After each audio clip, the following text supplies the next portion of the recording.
Hello people, how's it going? Welcome back. I'm gonna give you guys a quick breakdown of what's gonna happen in this video. I was ready to record another range. I wanna do another challenge, right? So I was gonna record something really nice, and then I went to IKEA, right? So I go to the store and I realized I don't have batteries for my lavalier. So how can I do this test? And I was like, oh shit, this is IKEA, man. They sell everything. I go to the battery section. First of all, I was a complete idiot, and I walked the whole thing all the way to the batteries when I should have just looked down at the fucking couch. There's batteries right there.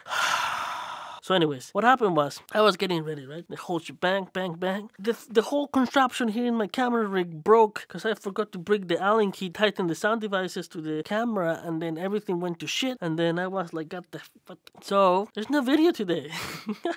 Oh shit. Okay, well, what we could do is let's answer some questions. How about that? I think that people do that, right? No? I'm gonna pick a video and I'm gonna read some of the comments. Which video should we pick? Okay, so I'm gonna read the comments for the negotiation tips. Apparently, a lot of people like this video. I want to do a full disclaimer right now. There's different variables when it comes to negotiations, and you have to understand your market. And what I have to say is, you need to evaluate that market and realize how much people is willing to pay for that. And also, remember, you have to know your experience matters. The quality of equipment you bring, it matters. And all of these things have different variables that I'm gonna try to make it simple in another video to try to explain this to you guys, because I honestly don't fully understand it. I'm learning here too, you know. The negotiation tips I'm giving you here is for my own experience.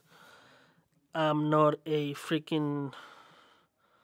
I'm gonna read the comments here. I'm sidetracking again. God damn it, I should have scripted this. Boom Sound says, very helpful. Cheers. Thank you, Boom Guy. Oh no, Boom Sound. Hey yo, so Boom Sound. So that means you only boom? You don't use laughs? Or you prefer the boom? A lot of people prefer the boom. Ali? I don't know how to say your name. Mobs. Oh, that guy makes sweet beats. Yeah, I like this guy. He goes, more videos like this. This could have been way longer. More haggling tips, please. Okay. Haggling tips. Yeah. What do you have to consider when you have to negotiate with somebody? When like he says, the whole haggling process. How does that work for me? And how it should work for you too. So I'm gonna give you an example. Today I received a text message, right? A producer in town contacted me and said, Rodolfo, I have a gig on the end of the month. Are you available? I would like to book you that day. I say like, hello, how's it going? Long time no see. Thanks for reaching out. Let me check my calendar. Period. And I send the text. I took my sweet time, by the way, because I'm in the position where I don't need the money right now, right? So I have more leverage. Is that a word? Yeah, I think yes, that's a word. I have more room to negotiate right now because I'm not in need of money at this present moment in time. Although that should never be your thought. I'm comfortable. If I don't get it, I'm gonna survive. You know, that's what I'm trying to say. Check my calendar. Of course, I knew I didn't have to do anything, okay? God damn it. But I need to make me look like I have things going on too, you know. I checked my calendar. I went downstairs. I had a glass of water. And then I texted back, hey, I have that day open. So I asked the things that I always ask everybody. What's the project about? I already knew what day. So how many hours you need me? What's the rate?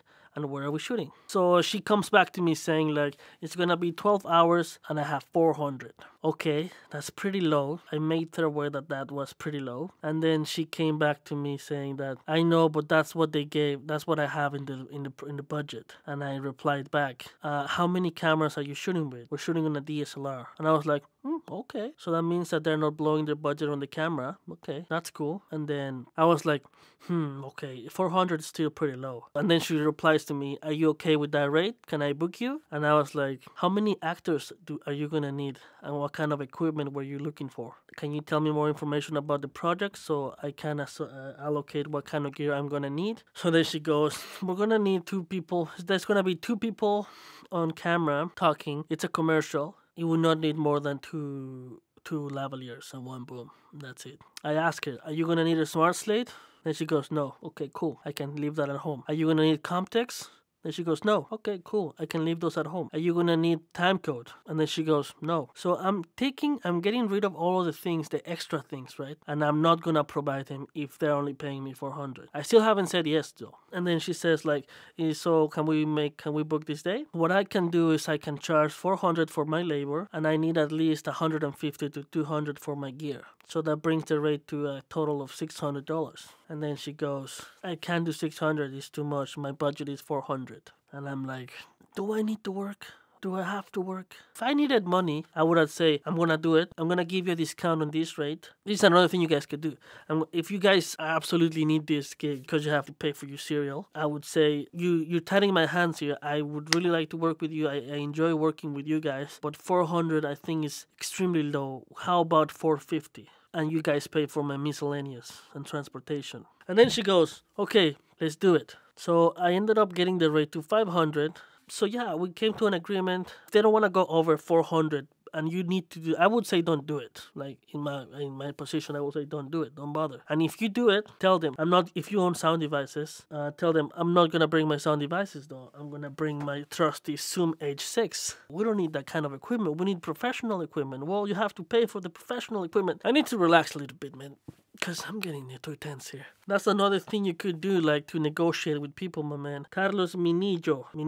Am I saying it right, bud? Oh, no, Mi Niño? Fuck, dude, that's a sick last name. He goes like, yeah, sound is the one department that's always overlooked. Great tips. And that goes without saying, man. Nobody gives a crap about sound. And when they do, you know, you can tell and you want to work with them. You know, it's like, oh my God, this guy cares. Elias Fuentes. Another day, another video. Nice tips, man. Thank you, man. Thank you. I appreciate it. All right, Shelby Watson. How do you get to them to agree to your cancellation fee? Is it a contract? Could I see what yours look like? Sometimes I don't have what do you want me to send you? I don't have a contract. I don't have a contract. I just scare them that I have a contract.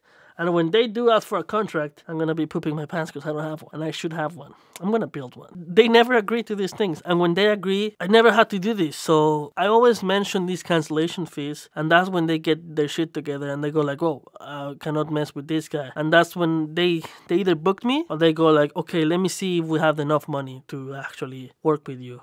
When I say that thing about the cancellation fee, I always bring it up either on the phone call or an email. And when I do that, they understand that basically I say, don't waste my time and I don't waste yours. That's what I basically say in really kind words. Okay, let's go to the next question here. Leo Mahoney, hopefully that's how you say your name. Does your negotiated rate include your equipment or is that booked separate? That's a great question, buddy. It depends. I always try to separate them, but sometimes productions, they just want to have like a one sweet deal, like it's a fixed rate. And if you can also get 2 checks separately for each one of those, so you get less taxes. Because there's a thing called tax man that always wants your money. And if they see a check that is coming for $750, he goes like, this guy makes $750 a day, I'm taking everything. So just to recap, so yeah, I always try to get them separate, try to even it out, labor and gear, and yeah. Make sure when you invoice them, if it's a low rate, make sure you add a little thing that says discounted rate. So in future projects, when they approach you and they say like, Rodolfo, I have another gig for you. Are you available this day? And you're gonna ask when, how many hours, what's the rate, where are we shooting, how much equipment you need. They're gonna be like, oh, it's gonna be the same as last time. If you did your invoice with that little thing saying discounted rate, you can tell them, yeah, but that was a discounted rate last time. My normal rate is a little more. Try to get, I don't know, like try to even them out. Hopefully that makes sense. Thanks for commenting. I will see you guys tomorrow, okay? Sorry today was a little bit of a crazy day. Remember to watch all of these videos, or not, but please do. I'll see you guys tomorrow. Don't forget to subscribe if you haven't too. I mean, might as well, you know.